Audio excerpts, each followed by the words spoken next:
Welcome to my YouTube channel. आज का मौजू है पाकिस्तानी अम्मियाँ और गर्मियों की छुट्टियाँ। एक्चुअली में पता है क्या, ये मेरा एक पर्सनल एक्सपीरियंस है जो मैं यहाँ पर बताने आई हूँ बल्कि अपनी बताऊँगी, क्योंकि मेरा एक चैनल है तो मैं नहीं बताऊँगी तो और कौन बताएगा। तो मेरी अम्मी, जब मैं 10वीं क्लास के मैंने बोर्ड एग्ज़ाम किए थे, मेरी अम्मी ने मुझे एक सिलाई सेंटर डाल दिया। मुझे कुछ खास समझ तो आता नहीं था है, तो मैं तो एक रट्टाबाज स्कूल से आई थी, तो मैं रट्टा लगा देती थी। जब वो पूछती थी मैं बता देती थी, और जिस तरह वो बताते थे मैं उस तरह से सिलाई कर देती थी। अब आगे से पता क्या हुआ, एक दिन वहाँ पर मेरे साथ हो गया एक हादसा ये हुआ कि वहाँ पर ना एक आंटी आती थी, तो उन्होंने कहा मेरा सूट भी सी दीजिएगा। तो जो सिलाई वाली टीचर थी ना, उनकी अम्मी ने आगे से उनको बोला कि जो सिलाई यहाँ पर सीखने आती है उनसे सिलवा देंगे। तो मुझे भी उन्होंने बता दी, तो मैंने कहा ठीक है, जब आप मुझे बताएंगे तो मैं बना दूंगी। अगले दिन फिर वो जब आई ना, उन्होंने कहा मेरा सूट सिलाई हो गया है। तो आगे से कहते हैं नहीं, वो लड़की कह रही है, लड़की जो मैं हूँ वो लड़की कह रही है क्रिश्चियन के सूट नहीं सिलाई करती। What the hell. फिर उसके बाद मेरी मम्मी आई उसी वक्त, तो वो मुझे औरत जो है वो भी उसी टाइम आई और मुझे बातें सुना रही थी। मेरी मम्मी बाद में आई एक्चुअली में। तो अब जो मेरी अम्मा है ना, वो देख रही थी कि मैं रो रही हूँ, मेरे आंसू में इतना कंट्रोल कर रही थी। मैं कह रही थी नहीं आमना, नहीं आना, नहीं नहीं नहीं नहीं रोना, लेकिन मैं रो पड़ी इतना, मतलब कि मेरे आंसू कंट्रोल ही नहीं थे। और फिर मेरी अम्मी ने मुझे तसल्ली दी, और आंटी को भी अपने ना तरीके से हैंडल किया। मुझे तब हैंडल करना भी नहीं था क्योंकि नई नई दुनिया में मैं आई थी। मैं पहले बस स्कूल होती थी या फिर घर होती थी, ज़्यादातर मैं बाहर ना इंटरेक्ट नहीं हुई है, इंट्रोवर्ट हूँ ना। फिर उसके बाद मेरा कॉलेज मेरे बाबा ने एडमिशन करा दिया, तो मैं उधर चले गई, तो मैं सिलाई सेंटर नहीं थी जाती है। फिर 11th क्लास के एग्ज़ाम्स हो गई, तो मेरी अम्मी ने कहा कि तुम्हें अगेन सिलाई सेंटर में डालना है। मैंने मना कर दिया क्योंकि मैं तो इंजॉय करना चाहती छुट्टियाँ। हालांकि एक हफ़्ता अगले दिन ही जब मेरी पहली छुट्टी थी, मेरी अम्मी ने मुझे सिलाई सेंटर जाने का कह दिया। मैंने मना किया, तो मैं चेयर पे बैठी हुई थी, तो पता है क्या हुआ, मुझे 2 थप्पड़ मारे, 2 मुंह के ऊपर सीधा। मेरी बहन ने रोक दिया, हालांकि उसने ही आग लगाई। वाई, ये बहन भाई ऐसे होते क्यों हैं, मुझे समझ नहीं आता है। वाई यार। मैंने कहा नहीं करो। मेरी बहन कहती है चले जाओ, मैंने कहा नहीं। उसने बोला हाँ, मैंने बोला नहीं।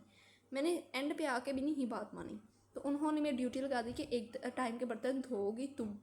तो अब मैं बर्तन धोने लगी। 1 महीना मैंने बर्तन धोए। वो बर्तन इतने ज़्यादा थे ना, वो सारे बर्तन ना मेरे लिए हो जाते थे, मतलब कि मेरे लिए ही पड़े रहते थे। मैंने कुछ भी नहीं कहा। फिर सेकेंड ईयर की क्लासेस स्टार्ट हो गई, तो मेरी जान छोड़ी। अब सेकेंड ईयर के जब एग्ज़ाम्स ख़त्म हुए ना, मेरी अम्मी कहते तो सिलाई सेंटर में ही डालूंगी फिर से। मैंने बोला नहीं, मैंने जाना। तो कहते हैं अब मैं उनसे बात कर रही हूँ, तुझे जाना पड़ेगा। मैंने बोला मामा मैं यूट्यूब से सीख लूँगी। तो मामा कहती हैं मुझे पहले एक सूट सिलाई करके दिखा। लाइट ने मेरा साथ दिया या मेरे खिलाफ हुई, क्योंकि मैं थी खुश कि अब मैं खुद की सिलाई करूँगी सूट। तो क्या ट्रांसफार्मर ने धोखा दे दिया, ट्रांसफार्मर फट गया।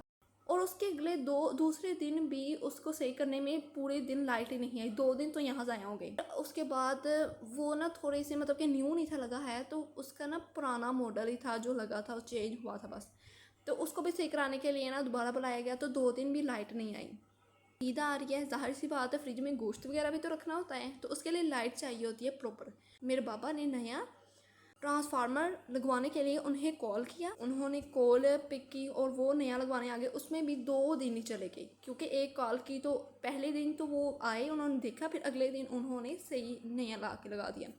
अब उसके बाद मैंने कमीज़ को, मेरे अंदर बहुत जोश है। बाद मैंने कहा मैं आज ही इसको सिलाई करूँगी। सारा सिलाई कर गया, बस बाजू रह गए। मेरी बहन सो रही थी, जिसने मुझे बताना था कि बाजू की कटिंग कैसे होती है। मैंने उससे कहा कि तुम उठकर मुझे बता दो। कहती है मैं जब सो के नींद पूरी करके उठूँगी तब बताऊँगी। मुझे मेरा टाइम कोई वैल्यूएबल नहीं है, मैं एक ही चीज़ को क्यों लटकाए रखूँ।